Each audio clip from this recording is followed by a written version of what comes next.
This is Maximum News, and this is not Max Derrat with you. This is Ash Ryan for the Triple S League, and I'm here with Sybsidian as always. And of course, I'm not always here, but I'm filling in for Max today because he is not feeling well, so get better soon, buddy.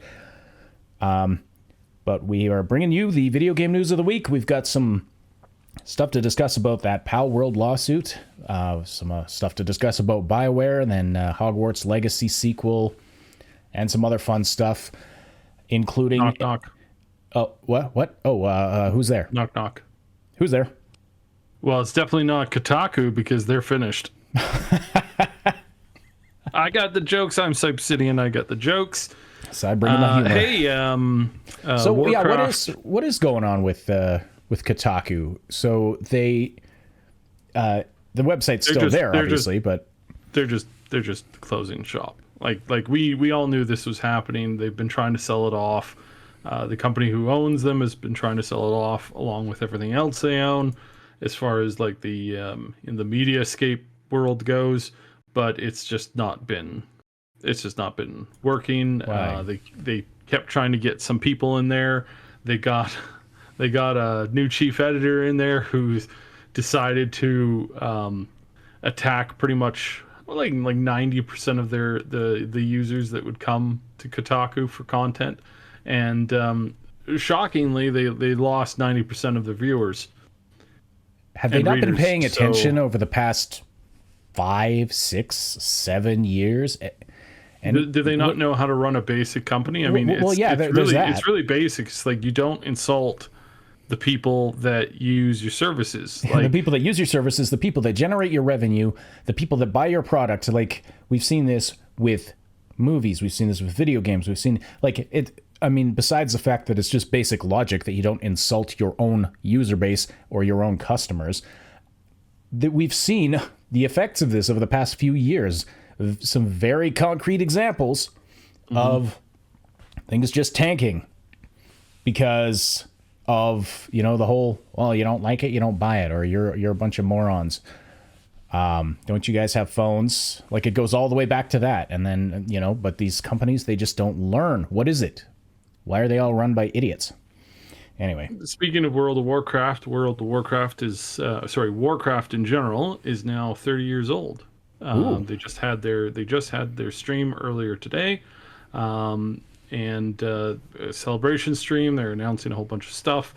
Warcraft 1, 2, and 3 are all getting massive upgrades and changes for looks like the better, although considering how terrible Reforged was, we'll just kind of cross their fingers and wait to see kind of what the people who actually review that says for sure.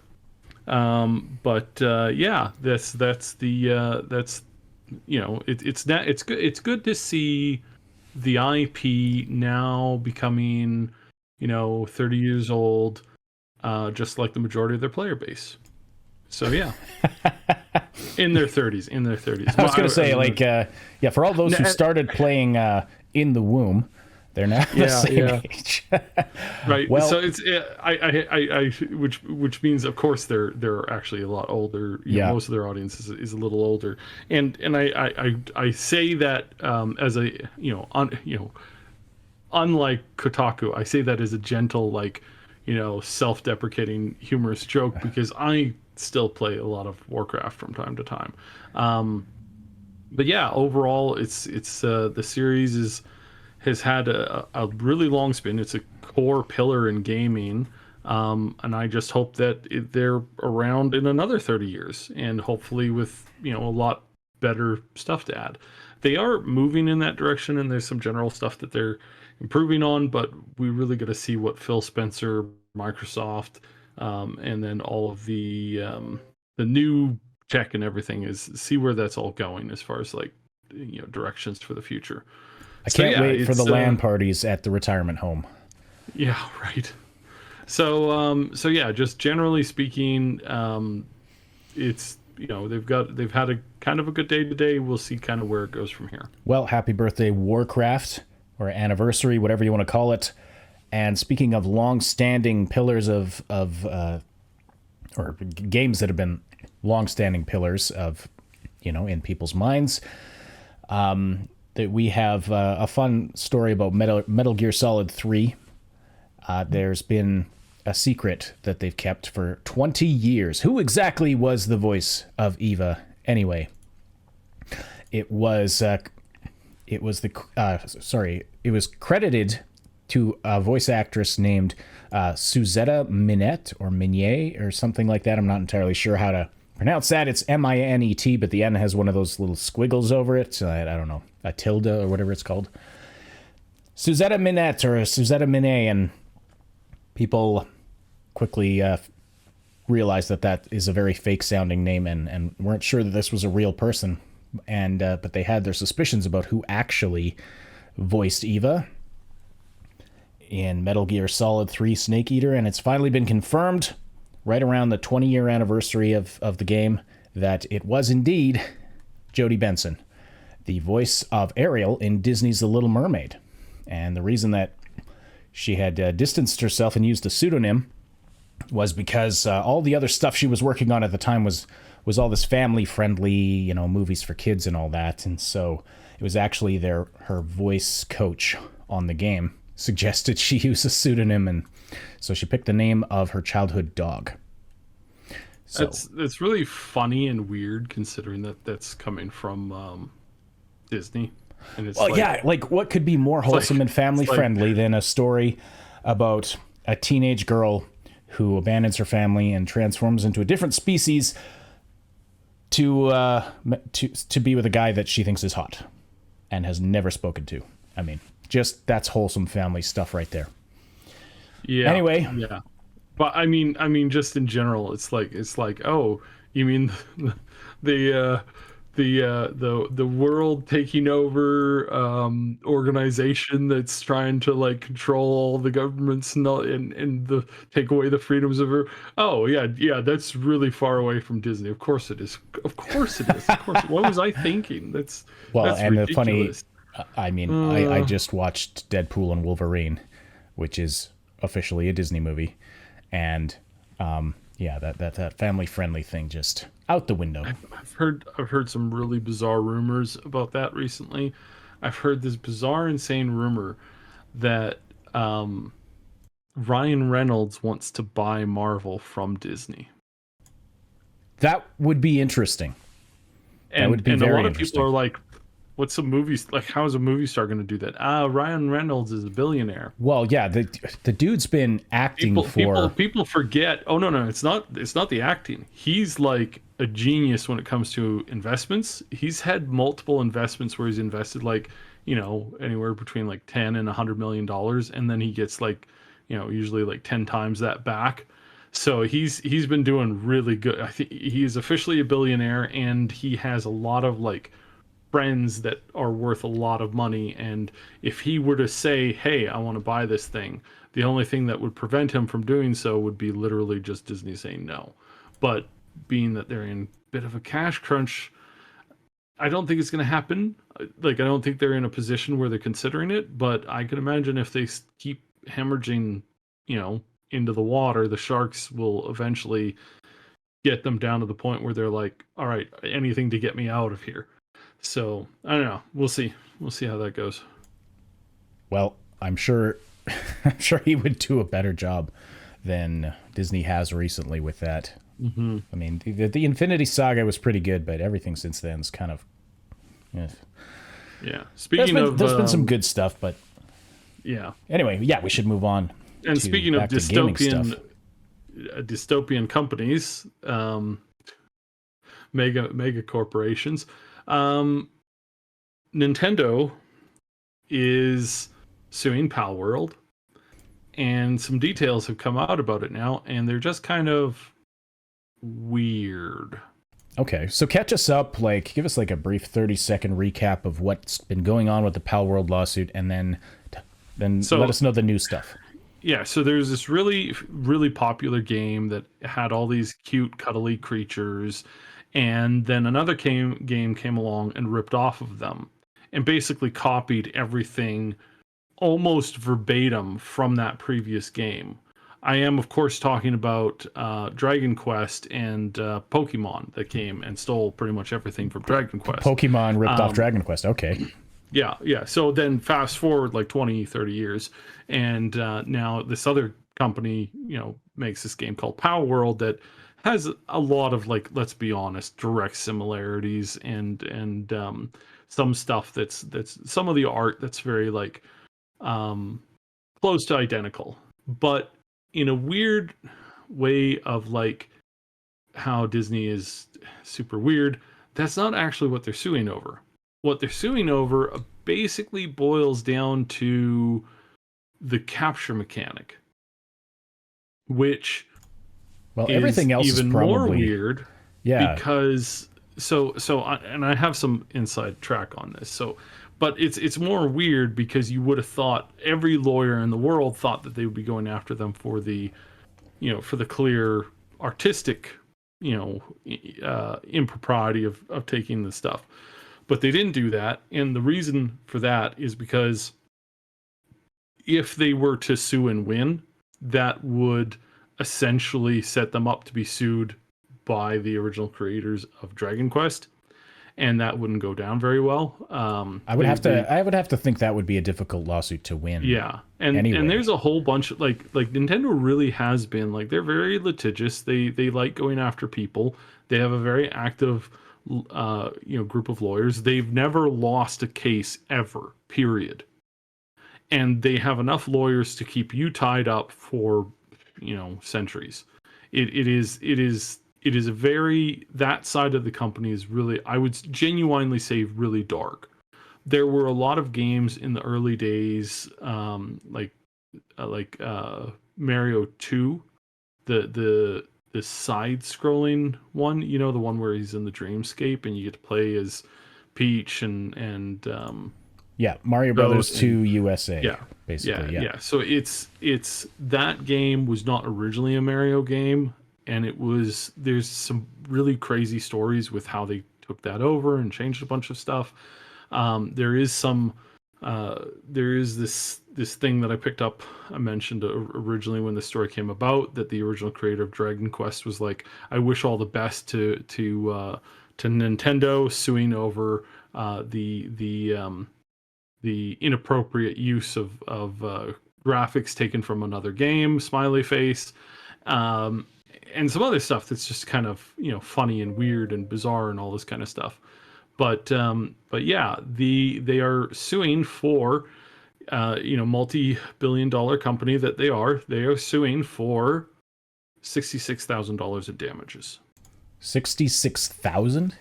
Yes, I did not say that incorrect. 66, actually it's 65 and $700 USD. That's okay. So it's really weird. Right? How big of a, so they figured that's what they lost from over this capture mechanic. Yes, which is weird because you can't copyright capture mechanic. You can't copyright a game mechanic, can you? Which again is just, it's just so weird that they're throwing down in an attempt to basically put the claim on on, like you said, a gameplay mechanic, which you're not allowed to do.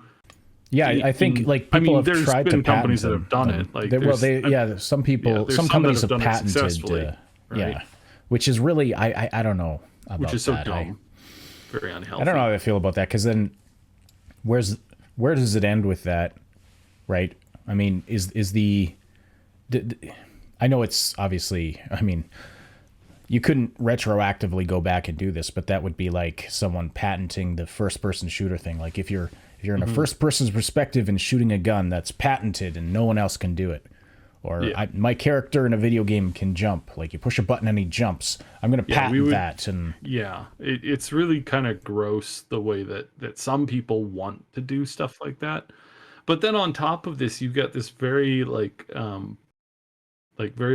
high-ranking patent analyst called Florine Muller, no relation, who actually I have no idea if there's no relation, who looked at this and said, and I quote, "This is a clear case of bullying." Yeah, well, clearly is 66,000 in, I don't know the size of the company. Who How big is this company that made Palworld? I'm guessing they're a smaller company. No, it was a small company. Now, I mean, they made millions upon millions upon millions upon millions. So this isn't going to break them. That's good to hear. This wouldn't break them at all. But fighting this in a court of law, why is it worth going to court them, over that amount? If you're exactly. $1 billion, are they hoping that the Palworld makers won't fight it? Like this doesn't make any sense. It is kind of weird. The patents filed by Nintendo claiming significant technological innovations, and are merely mechanics that Nintendo itself acknowledges have been featured in other games. Rather, the patents are related to specific game rules held within the Pokemon franchise and therefore said to be unpatentable anywhere in the world.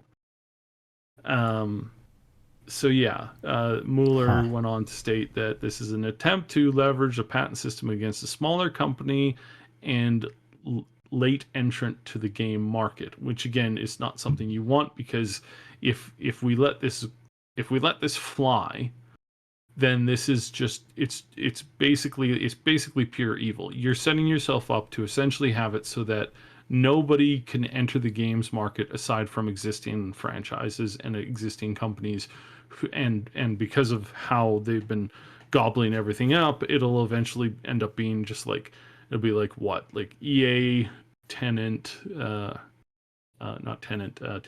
sorry, Tencent, EA, Sony, Microsoft, and like Ubisoft, and like one or two other companies. It's like that's what we would be left with, and then you're only allowed to play those latest games. Right. So yeah, it's so, I mean, it does sound like, it almost sounds like they want to set a precedent rather than actually get any material gains from it, because yeah, but this wouldn't really work if they tried to sue out. Like, this really wouldn't work in many other countries. Like, they would just run into an immediate wall, and they would be kind of laughed out of the court. But again, this is like, why are they doing this? Why in this way? So it's a kind of a bizarre thing. I don't know if they're like, Nintendo's kind of like walking it back a little bit, wanting just like essentially an emotional win, really, and then to say like, look, we protected our assets, even though this isn't going to hurt this company.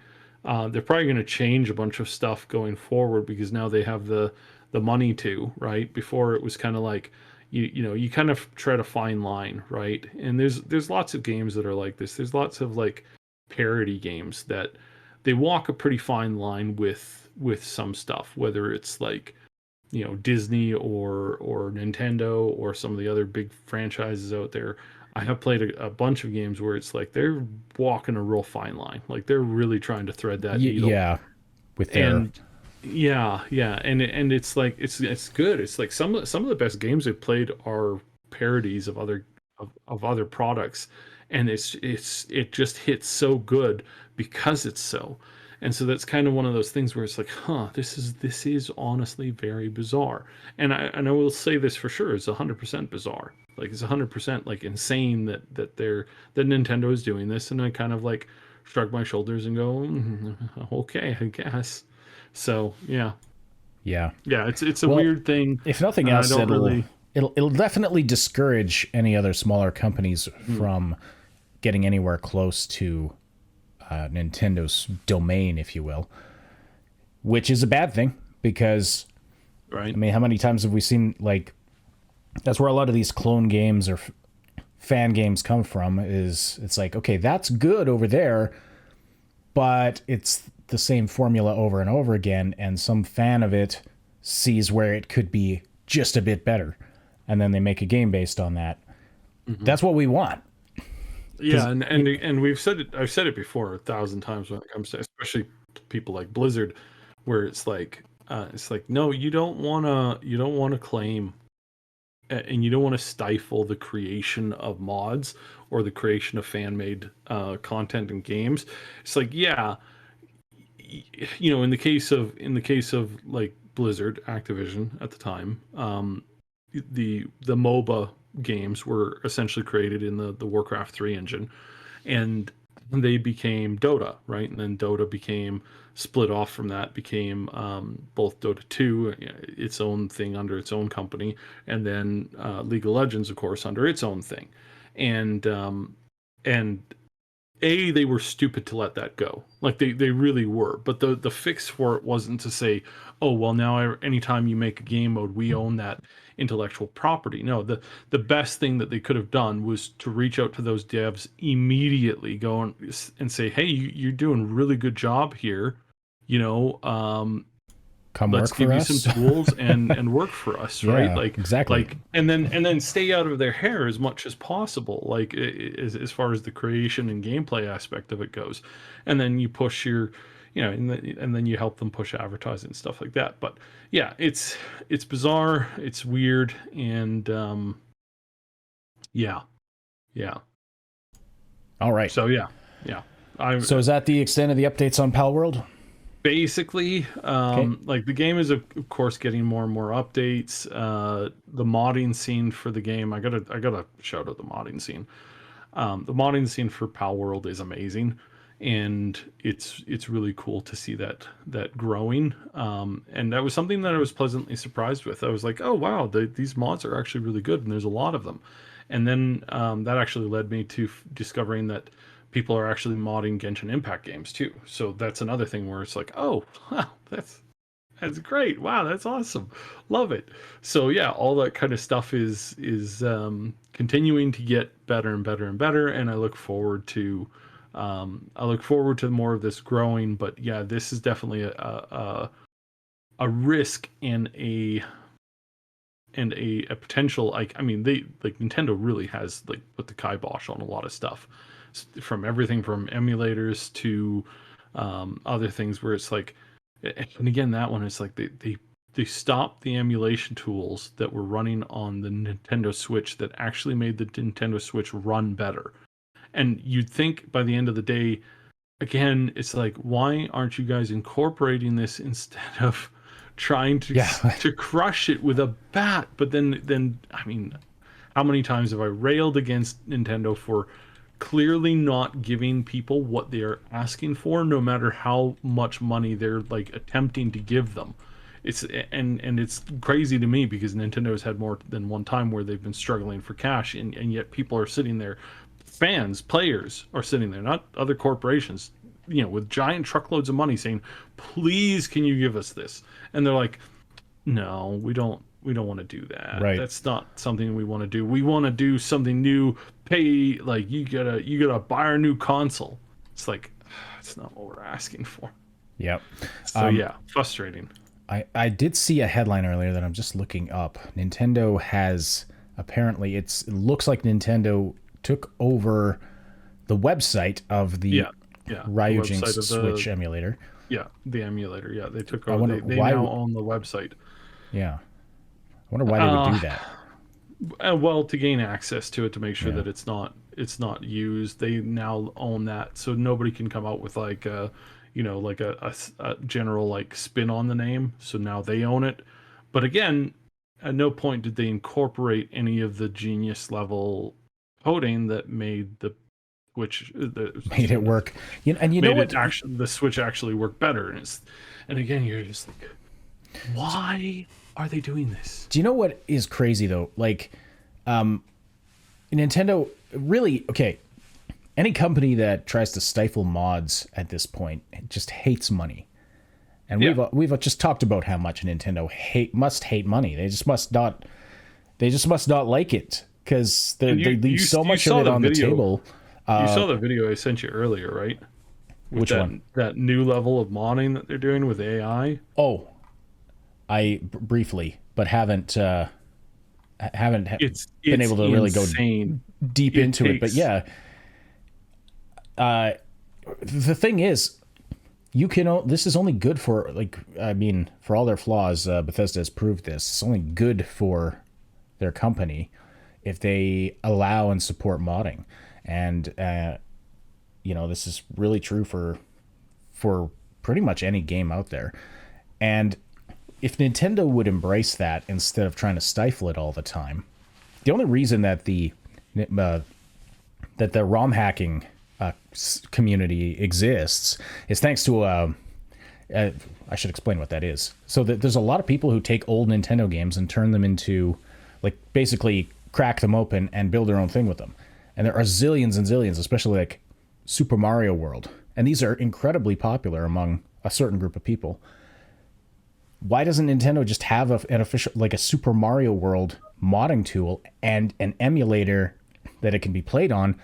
They would make money from selling that, free advertising constantly from Twitch streamers. It would just be a win-win all around. Instead, the only reason it can exist is because of a lawsuit when they tried to sue Game Genie way back in the 90s, 80s. Can't remember when that was, but basically it was ruled that the Game Genie is not an infringement on Nintendo's copyright or trademarks or anything, like patents, whatever. It was not illegal. This third-party company could sell a Game Genie, which you like add to your game, and it alters the code at runtime to make things happen, like give yourself a whole bunch of lives or whatever. Basically, a ROM hack is the same principle. So that's why that can exist, and they can't take that down. But really, we all know they would if they could. But why? Why? That you still got a vibrant community of people who want to play a 30-frickin-year-old platformer, Super Mario World. And you don't want to let them do that? Like, you could be making tons of money off that. Right. Like, that's but again, ridiculous. It's the oddity that they don't want to do that. Yeah. But, yeah, and it's pretty silly. And speaking of companies that don't want to do things that their fans want them to do, BioWare. Where to begin with this one? I don't know. I think you've said enough already, but anyway, carry on. So apparently we're getting a Mass Effect TV show. So that's the actual news. Well, that sounds like 10 years ago. I'd have been super excited about that. Now, right? In current year 2024, that makes me nervous. But yeah, so let us know. What's going on with that? So apparently they do have some kind of an agreement for a show. I don't know what to think about this because it didn't come in a proper announcement. It came in this kind of weird, like, and apparently it's got some good people attached to it. Apparently it's being done by Amazon, but I haven't seen any direct, like, notification from the people that they're claiming are involved. Like, I haven't seen Amazon come out and say anything about the show, but apparently it's being made by Amazon. So it's like, okay, but why aren't they talking about it? Especially because, N7 Day was just here and it was supposed to, like, all this stuff was supposed to happen. But yeah, we've got nothing as far as, like, actual. So you're wondering why Amazon is not talking about it, or why BioWare is not talking about it? Why Amazon's not talking about it? Okay. So I don't know. Amazon hasn't come out to do a big. And again, it may be that they don't want to, that they think it's too soon, and they're just like, we'll let. Well, it's probably very early in production. But at the same time, it's like, well, why aren't they like you'd think after the success with Fallout that they would be way more excited to talk about this? Well, they might. If they could be biding their time, like you said. I mean, if it's only at an early stage of development, then they might just want to let the rumor mill. Well, I mean, it's not rumored. I mean, it's basically confirmed at this point.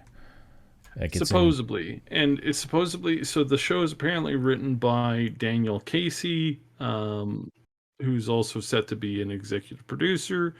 So Karam Zirik is going to be another executive producer, along with some people from BioWare.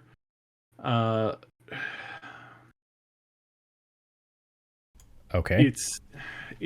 These are Arad and Michael Gamble from BioWare. Sorry, Ari Arad. It's not like it's not the worst group of people. I can tell you, as somebody who knows a lot about what's going on over in the BioWare, it's like the majority of all their old people have been gone for ages now, like literally ages. I'm actually way more excited for what Improbable is doing and what the new, basically it's like the spiritual successor of Mass Effect. It's from the Arc type entertainment. Remember, we talked about that a lot a few years ago when they originally formed, and the game is called I believe it's called Exodus. And I've been seeing more and more ads, like kind of like stuff coming up about it. We've had a bit of a showcase here and there about it, but I'm waiting to get hands on for it. And apparently, I think this is the game that they're doing. It's really good sci-fi because they're doing enlightened animals, like enlightened species. And I've always I still to this, like, I still think that that's actually like why are we looking for life, out in space when we haven't even begun to uplift species on Earth, like other species? And I don't think it would be hard. Like you've got dogs, horses, bears, cats, and probably octopuses, and actually probably ravens and a couple other bird species, which are like just some minor tweaking might give us like sentient versions of them, like full on, like full sentient with the capability of becoming like as smart as a regular person. But that's something they're leaning into there with the show, which I think is really, really super cool. Apparently, it's an interesting idea. I'm skeptical of the minor tweaks bit, but anyway. Yeah. But yeah. So bringing it back to Mass Effect, though. So you're saying, so it's fairly well confirmed, but or you were talking about who at BioWare was involved, and they're not. Mm-hmm. You're somewhat encouraged by. It's like I'm fairly encouraged by it. I did say in the, I think it was the previous episode, that there are people who are working at BioWare right now that I would classify as predators. People who go out of their way to attack, harm, or cause significant damage to people that they either dislike or they view as outside of their tribe, essentially. And they can be really extraordinarily toxic, and there's been some pretty bad allegations about some of them. I don't like the fact that those people are there, but I like the fact that they're not working on this. So fingers crossed. Yeah, like I've got my own reasons, but I don't like the way that BioWare is currently headed. Haven't been for like the last decade, and the fact that it's been a decade since we've gotten a decent game. Well, as I said, 10 years ago, would have been excited to hear about a Mass Effect show, but now we've seen recently that video game based shows can do very well, can be made very well. Can be like awesome if they're they can also be terrible. I mean, not everyone thinks the Halo show was terrible, but the majority of people do. I certainly wasn't interested. The promos, just the trailers, made me completely disinterested because it wasn't the Halo that I knew. It wasn't the games. It wasn't Halo. They threw in this weird plot with spies and double agents, and it's like, this is not what Halo is. Stop thinking that you're writing the next 007 movie, and start considering making something that's way more. And I would point to Forward Unto Dawn and say that they were headed in the right direction with that kind of stuff. You know, having this like, you know, the heart pounding thrill. It's like that's what you need. You can make good character progress and have good stories by, you know, and I would say that the large majority of the Halo series has been written well. I would say that sadly the best part of BioWare's Dragon Age was the first game, and apparently we're never getting any better writing than that. So that, and that sucks because again, it's like we've in my humble opinion, we've really just kept going downhill. The writing in number 1 was probably the best. The writing in number 2 was still very good. The gameplay really sucked. It was not nearly as good. Then the writing took kind of, I would say, a fairly big nosedive during Inquisition. Not everywhere. There were parts of it that were good, but there were parts of it that were just clearly written by an idiot who doesn't know what they're doing. And then then this latest version that's come out, the writing is god awful, and the game plays like a mobile game. And I mean, it's like okay, if that's the direction that you're going in, but at the same time, it's like, why are you guys moving away from the concept of the, you know, the great CRPGs where you created the original Baldur's Gates, and then Baldur's Gate 3 comes out, and Larian showcases how amazing those games can be, and instead of heading in that direction, you go, no, mobile games. That's what we want to emulate. We want to emulate the mobile gaming experience because that's what makes us happy. That's what makes the gamers happy. It's like, I don't know what they're smoking, but apparently it's very strong. But, no comment. Yeah. I really haven't been following Dragon Age. It's not worth it. So here's a perfect illustration of it. IGN came out the day that the game dropped and said 9 out of 10, best game we've played ever. It's literally the game of the year. They did. Best game. It's the most amazing. And then today, or was it yesterday, they dropped a new review giving it a 7 because that's as low as they give. They don't give you anything lower than a 7.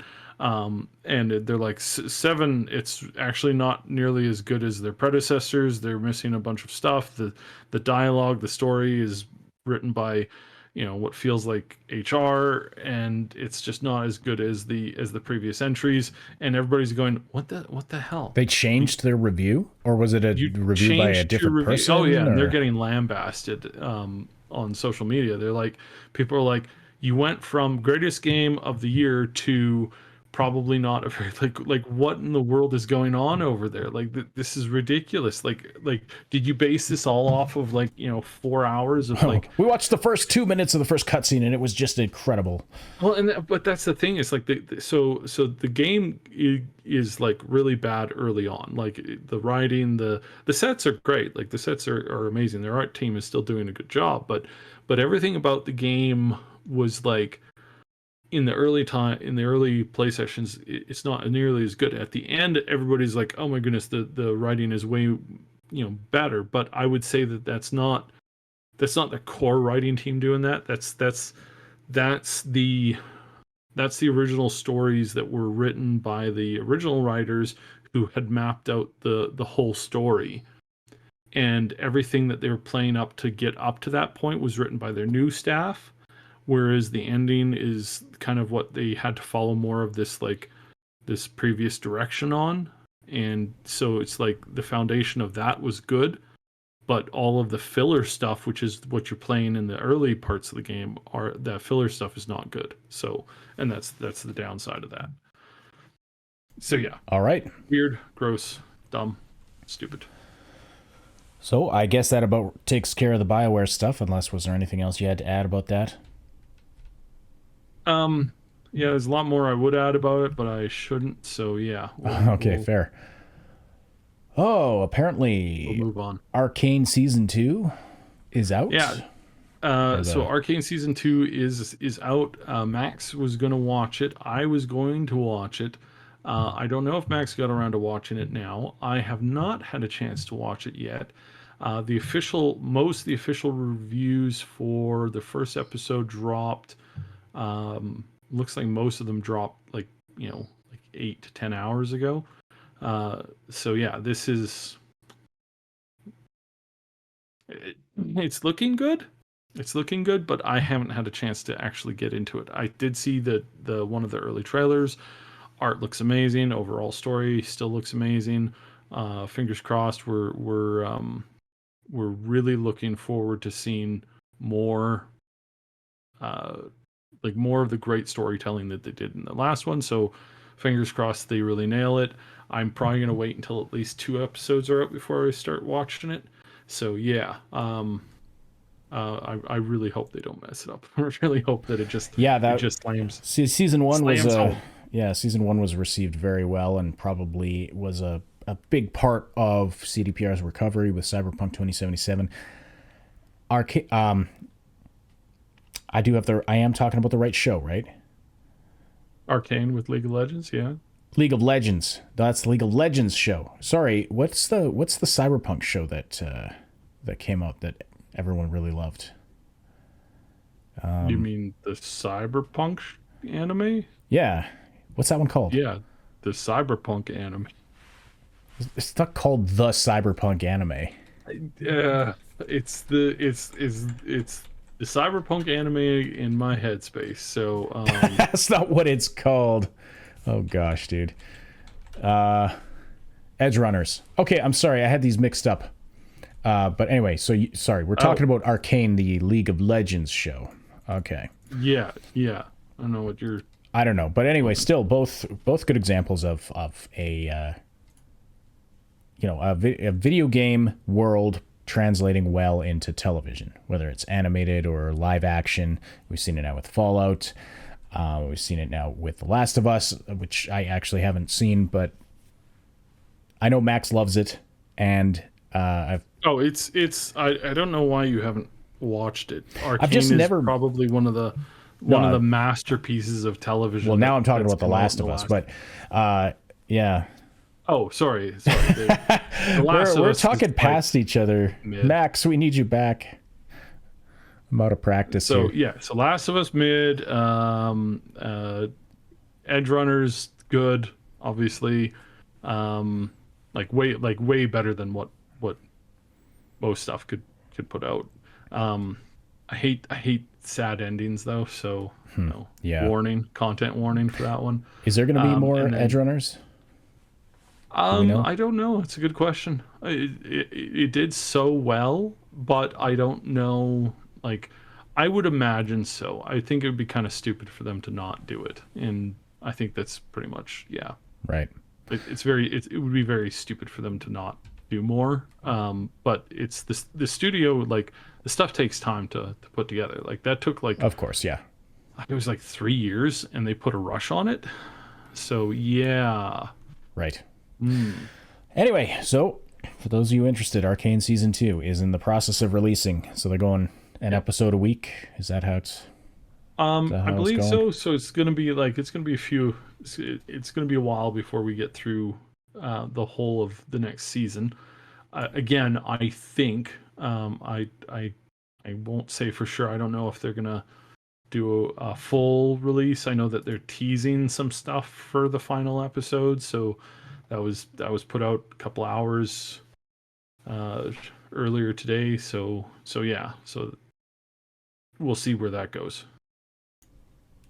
All right, and I guess we're down to talking about Hogwarts Legacy, and they're officially getting a sequel, which is exciting, but also tied in to the new HBO Harry Potter series. All right.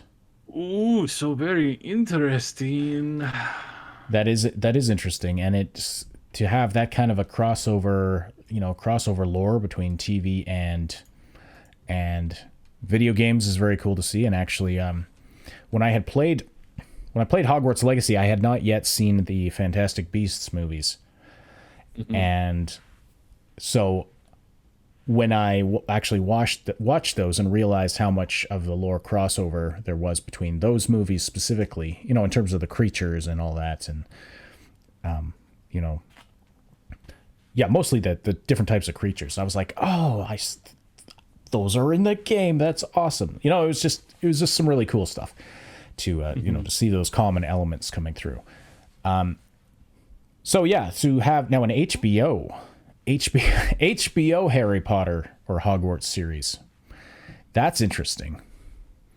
Usually when it's like there's these parodies like HBO Mario Kart or HBO this or that you know, they take some lighthearted thing and make it incredibly dark and gritty because that's sort of the HBO style. It's going to be interesting to see what an HBO Harry Potter show is about.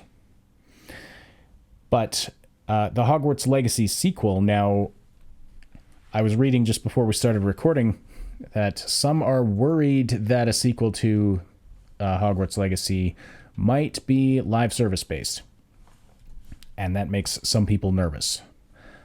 I would say, if you're worried about that, continue to not support anything live service.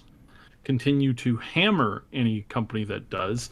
Continue to boycott any product that has that in it, and to kind of like continue to move away from that, because they'll get the message. That's the only way they're going to get the message. Like the big shakeups in the industry with the massive, just absolute what's that, the rocket sledgehammer from Fallout I think came it's just, down isn't it on just their called a heads. rocket sledge? Yeah, I'll look it up so here. that rocket sledge coming down on the head of the people in Sony there that made that Gong Fest, that put out a lot of warning out. Same with a bunch of other releases this year. The studios and their investors are suddenly going, okay, hold on. I think somebody sold us something here that turns out isn't actually what people want. And lo and behold, when it comes to making anything, it's not about what you wish to put out with it that matters. It's actually whether or not, if the product does what it's supposed to and gives you the things that you want it to have. So yeah, kind of a big deal. Right. Vote with your wallet. By the way, it's called a super sledge. Looked it up. I figured. Yeah, I knew the name. I'm still not feeling well myself, so so yeah, it's so yeah, this is really shaking up the games industry. There's a lot of I talked about this. I've talked about this before, but it's kind of come out. There's some more layoffs that happened. And people were like, "Oh no, not not another 500 more, not 40% of the staff at this other company." No, actually, it was a really small number. It was only a small percentage, and you're like, "Oh, well, that's kind of weird. What happened there?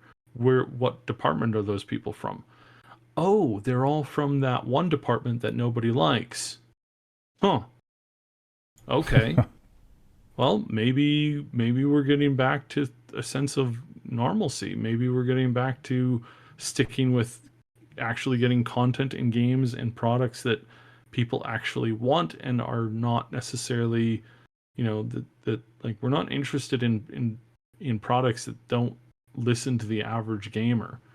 Like, and that like you can do, it's not hard to put in, if you want to have like a political message, it's like, okay, you can do that in smart ways. I mean, again, you look at the games we've talked about, and it's like you've had a ton of those that are there. You just have to do it right. Yeah. Like I was listening to somebody comment on Battlefield the other day, and it's like EA, and I mentioned this when it came out, EA had the perfect opportunity to create an alternate future, world around Battlefield, because they had the Command and Conquer universe. They could have just done Battlefield Command and Conquer.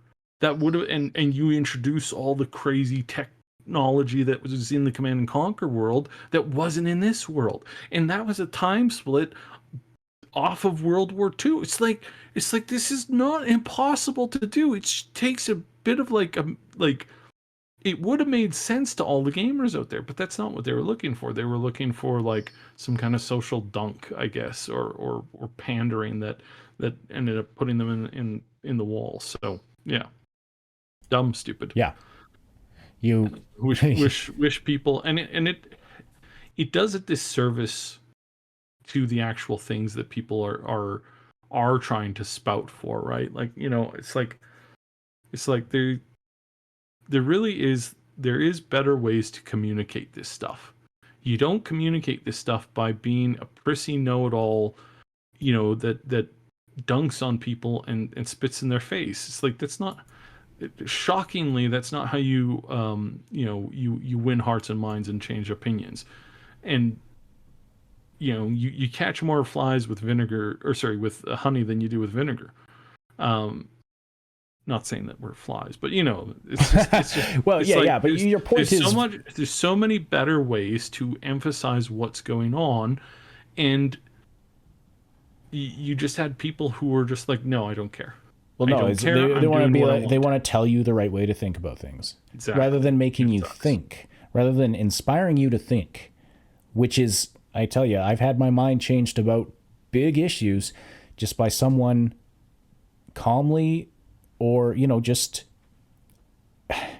finding a way to just get me to think about it in a different way, showing me a different side of it, and then letting me come to my own conclusion, which often I've changed my mind about major things, and it's never by someone beating me over the head and saying, you're wrong, think this way instead.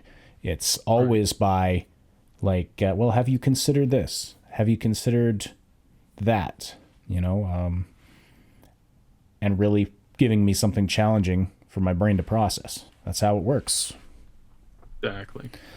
So yeah, and again, it just boils down to like you like, stop hitting people over the head with a sledgehammer, and your number one priority is to make sure that the game is fun. Yes, when you're talking about a game, like, you've got to have a fun game, and then yeah.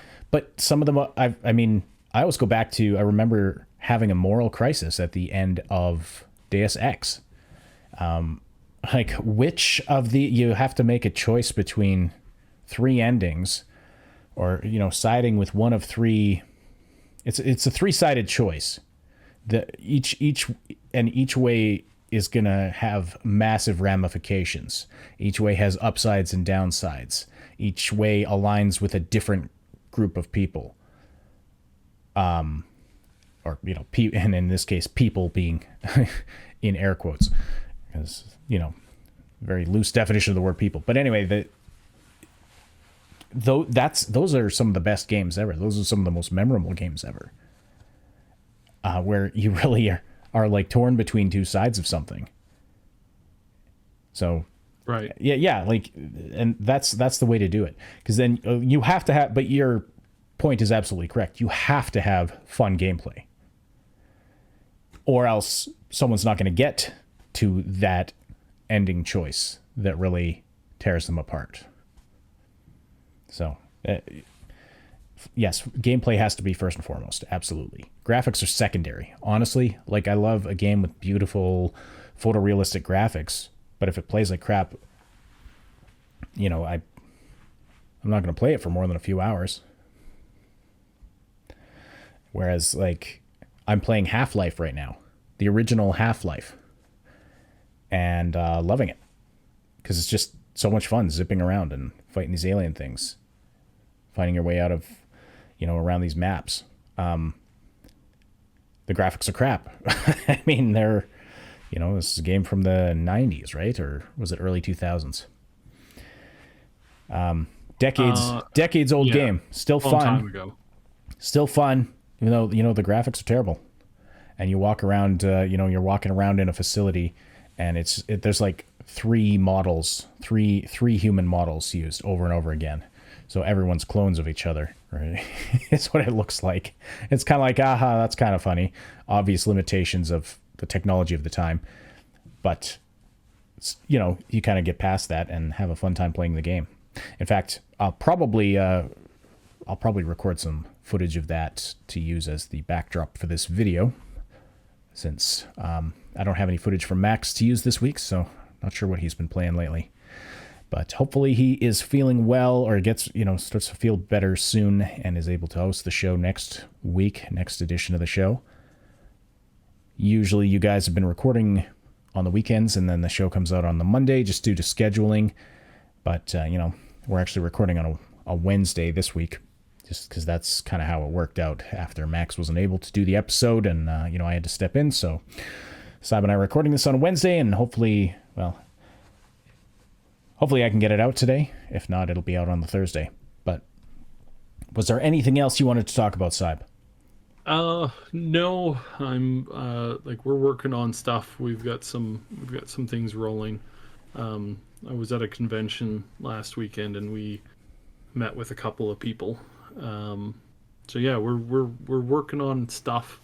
And I'm hoping that we're able to catch up with new content soon. I keep saying that, and it is frustrating how much of this stuff really does take a long time. So apologies, but we're getting to it. We're slogging through it. Yeah, it comes in seasons with this channel.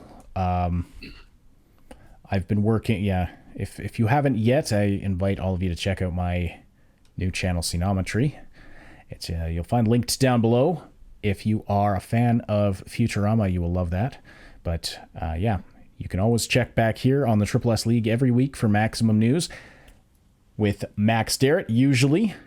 Not today, but usually. And of course, Sib as well. And I'm a regular listener of the show, and that's basically how I keep up to date on what's going on in gaming. So it was weird this week having to go elsewhere to look for info so I could actually talk about it here. But thanks so much for your support of this show. I've noticed, you know, the view numbers going up and up. Please do like and subscribe and share this around if you appreciate maximum news. If you appreciate the approach that Max Derrat and Sybsidian give to analyzing and discussing the news, I sure do. So if that's one of the best things you can do if you enjoy the show and you want to see it succeed into the future, is to share it around to other people just to get more eyes on it. Otherwise, I guess we'll just wrap it up for now and welcome you to come on back next week. And now, what does Max always say at the end? As always and per usual, stay yellow. Bye, everybody.